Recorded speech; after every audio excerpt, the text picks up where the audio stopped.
हाँ तो बच्चों, आज मैं तुमसे कुछ प्रश्न पूछूंगा। तो पहले अखिलेश तुम बताओ, क्या तुमने कोई नेक काम किया है?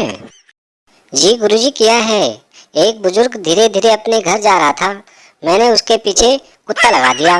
वो जल्दी घर पहुंच गया। वाह अखिलेश वाह। अच्छा राहुल, तुम बताओ, जिंदा रहने के लिए क्या क्या जरूरी है? गुरुजी, मुझे नहीं पता। अरे जो आता है वही बता दो। जी गुरुजी, बताता हूँ। जिंदा रहने के लिए तेरी कसम, जिंदा रहने के लिए तेरी कसम, एक मुलाकात जरूरी है सनम। शाबाश, कम से कम मुलाकात का दौर तो चालू है। योगी जी, अब आप बताओ, 1 से 10 तक गिनती सुनाओ। ठीक है गुरुजी।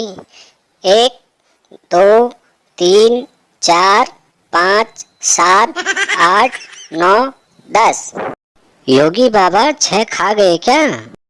नहीं गुरुजी, वो तो मर गया। मर गया? पर कैसे मर गया? गुरुजी, आज सुबह टीवी पर न्यूज में बता रहे थे कि स्वाइन फ्लू से 6 की मौत हो गई।